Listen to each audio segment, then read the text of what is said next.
कलियुग। कली युग, कली का अर्थ होता है फूल का जो कली होता है कितना कोमल होता है, बहुत कोमल होता है। उस कली को अगर आप तोड़ दोगे तो वही मुरझा जाएगा। यही कली युग है। अपने जीवन को अगर थोड़ा भी आप सत्य के मार्ग से भटकाए तो जीवन यह व्यर्थ हो जाता है। कलियुग ने कहा है कि कलियुग में सत्य के मार्ग पे चलो, भगवान का नाम लो। केवल यज्ञ पूजा अनुष्ठान नहीं कर सकते तो भगवान का नाम लो, कीर्तन करो, सत्य के मार्ग पे चलो, क्योंकि कली युग है। थोड़ा भी चलोगे इधर उधर तो मैं छोड़ूंगा नहीं। जानते हैं जब यह कलियुग आया ना तो ये सब भाई हैं ना, सतयुग, त्रेता, द्वापर, कलयुग, चारों भाई हैं। सबसे पहले मिलने के लिए कलयुग से कौन आया? बड़ा भाई सतयुग आया और आकर के बोला कि मेरा भाई छोटा कलयुग का राज्य आया है, मैं मिलना चाहता हूं। वहां सिपाही जाकर के कलयुग से कहा कि ऐसा है कि आपसे मिलने के लिए आपका बड़ा भाई आए हैं। कलयुग ने कहा कौन? सतयुग। कह दो उसे कि वहीं से लौट जाए, मैं उससे मिलना नहीं चाहता हूं। उसके जैसे पापी तो मैंने देखा ही नहीं। वह इतना बड़ा पापी है कि मुझसे मिल लेगा तो मेरे कलयुग में भी पाप आ जाएगा, इसलिए मैं नहीं मिलना चाहता हूं। उसे कहा तो लौटा दो वहीं से।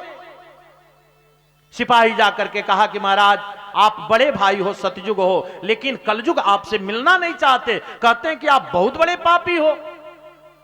सतयुग ने कहा अब तो बिना मिले नहीं जाऊंगा। अरे मेरे समय में नारायण का जन्म हुआ, लक्ष्मी नारायण का, और मैं सतयुग हूं और मुझे पापी कहता है। मैं मिलना चाहता हूं, कहो कि एक क्षण ही मिल ले। कलयुग से प्रार्थना किया सिपाही। कलयुग ने कहा कि जाकर के कह दो कि एक क्षण के लिए मिलूंगा, और कैसे मिलूंगा? एक पर्दा लगा दो ताकि सतयुग का परछाई भी मेरे ऊपर नहीं आना चाहिए, नहीं तो सतयुग आ जाएगा कलयुग में और वह पाप इस कलयुग में भी प्रारंभ हो जाएगा। ध्यान देंगे। एक पर्दा लगा दिया गया और पर्दे के पीछे सतयुग बैठ गया, पर्दे के इस तरफ कलयुग बैठा। कलयुग ने कहा बोल बोल, जल्दी बोल भैया, क्या बोलना चाहता है और जल्दी तू निकल जा मेरे राज्य से। सतयुग ने कहा कि क्यों ऐसा आप बोल रहे हो? कलयुग ने कहा कि आपके जैसा पापी मैंने देखा नहीं और वह पाप मेरे कलयुग में न आ जाए इसलिए। सतयुग ने कहा कि सब छोड़ो, मैं तो हाल चाल लेने के लिए आया था, अब यही बता दो कि मैं कैसा पाप किया हूं। ध्यान देंगे। सतयुग पूछता है कि मैं कौन सा पाप किया हूं?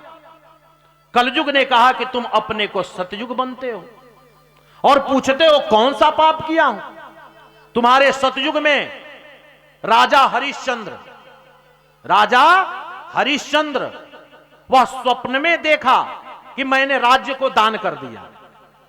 राजा हरिश्चंद्र ने स्वप्न देखा कि मैंने राज्य को दान कर दिया और तुम सतयुग बनते हो, उसका राज्य जो है दान करा दिए। इतना ही नहीं, उसके पुत्र को मार डाले, उसके पत्नी को बेच डाले और ऐसे सत्यवादी हरिश्चंद्र को काशी में मरघट में लठ लेकर के खड़ा कर दिया और तुम कहते हो कि सतयुग हूं।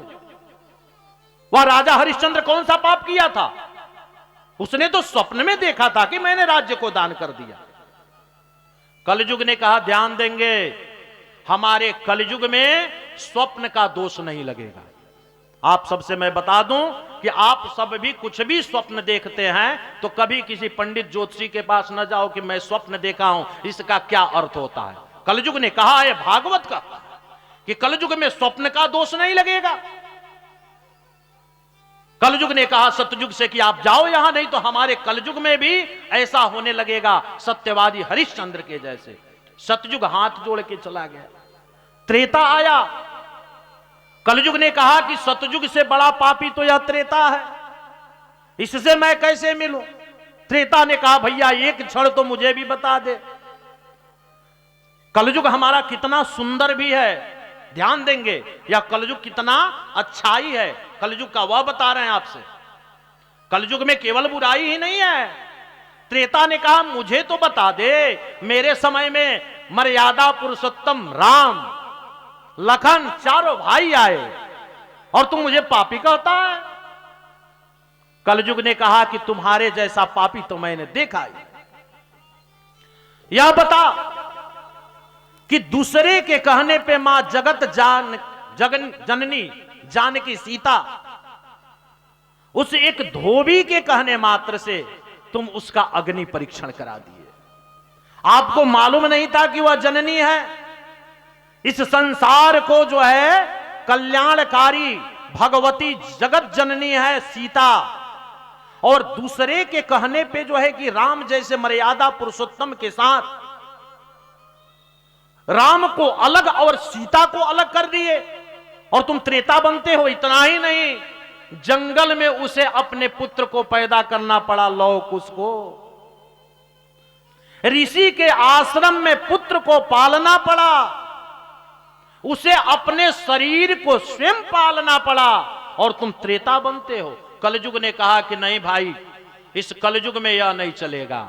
दूसरे के कहने पे मैं अपने परिवार को नहीं छोड़ूंगा। ध्यान दीजिएगा, अगर आपसे कोई दूसरा कहता है कि आपके परिवार में माता ऐसे हैं, पिता ऐसे हैं, पुत्र ऐसा है, भाई ऐसा है, बहू ऐसे है, मत सुनना। कलयुग ने कहा है कि जो सुनेगा उसका घर बिखर जाएगा। इसलिए कलयुग ने कहा मेरे कलयुग में दूसरे का कहा हुआ नहीं चलेगा। मैं ऐसा कभी नहीं करूंगा कि किसी के कहने पे अपने पत्नी को छोड़ दूंगा, मैं ऐसा नहीं होने दूंगा। द्वापर आया त्रेता के बाद, कलयुग ने कहा कि तू द्वापर है, अरे तू तो ये दोनों से सबसे बड़ा पापी तो तू है। द्वापर ने कहा भैया मैं कौन सा पाप किया हूं, मेरे समय में तो गोविंद श्री कृष्ण का प्राकट्य हुआ है और मुझे पापी कहते हो। कलयुग ने कहा कि हां तू द्वापर बनता है। राजा नृग, द्वापर में राजा नृग नित्य 100 गौ दान करते थे।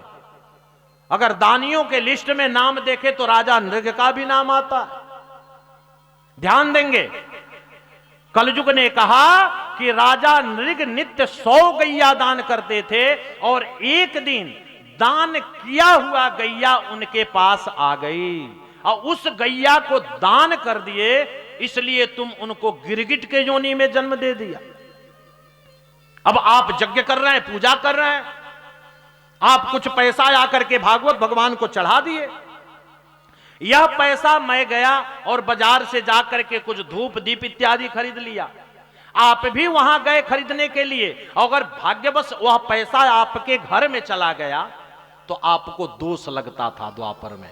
कलयुग ने कहा ऐसा नहीं होगा, या कलयुग में यह नहीं चलेगा।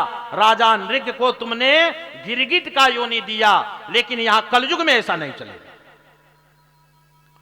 तीनों भाइयों ने कहा कि भाई तू छोटा भाई है, तू ही बता कि कलयुग को चलाएगा कैसे। कलयुग ने कहा कि सुन लो मैं कैसे चलाऊंगा। दो मित्र रहते हैं, जंगल में जाते हैं, हरिण का शिकार करते हैं, दोनों को भूख लगता है। कलयुग कैसा चलेगा, ध्यान देंगे, कलयुग का नियम बताता है कलयुग। दोनों मित्र को भूख लगता है, हिरण का कान काट करके एक मित्र को दे देता है कि जाओ बेच करके भोजन लेकर के आओ। एक मित्र हिरण का रक्षा करने लगता है और एक मित्र जाता है बाजार में और जाकर के जब हिरण का कान बेचता है तो उससे बहुत सारा पैसा प्राप्त होता है। वह सोचता है कि अरे कान बेचने से जब इतना पैसा मिल सकता है तो यह पूरा हिरण अगर मुझे मिल जाए तो कितना पैसा मिलेगा। कलयुग ने कहा कि देख अब उसके मन में पाप होने लगा। अब वह क्या किया, वह अपने भोजन कर लिया मित्र ने, और मित्र के भोजन में क्या मिला दिया, विष जहर डाल दिया। मैं जाऊंगा, मैं तो भोजन कर लिया हूं, मित्र भोजन करेगा मर जाएगा। कलयुग ने कहा इतना ही नहीं, देख मैं ऐसे राज्य नहीं चलाऊंगा। जो यहां मित्र हरिण को लेकर बैठा है वह सोचता है कि अभी तो कान काट करके मात्र दिया हूं, मित्र गया है, भूख लगा है, भोजन लेकर के आएगा, और यह एक पेड़ के पीछे छिप जाता है। और आपसे मैं बता दिया हूं कि यह कल युग है, लोहे का युग है। पहले जो है बुद्धि से लड़ाई होती थी, लोग हाथ पैर से लड़ते थे, अब जो है बंदूक इत्यादि से लड़ रहे हैं, चल रहा है युद्ध जो है। तो वह छिप चुका है कि जब आएगा तो मैं मार दूंगा मित्र को और मैं भोजन कर लूंगा, हरिण को लेकर चला जाऊंगा। जब मित्र भोजन लेकर के आता है तो यह छिपा हुआ मित्र उसको मार देता है, वह मर जाता है। और यह अपने जब भोजन करता है तो इसमें विष मिला है, ये भी मर जाता है।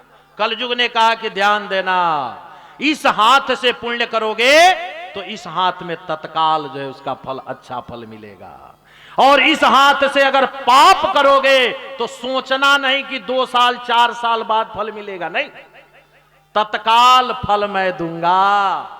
इसलिए कलयुग ने कहा मैं ऐसा राज्य चलाऊंगा कि जिसमें तत्काल फल प्राप्त होगा। तुलसी बाबा ने लिखा कि कलयुग केवल नाम आधारा, सुमेरी सुमेरी नर उतरहि पारा। केवल भगवान का नाम लेते रहो, यह नैया पार हो जाएगी।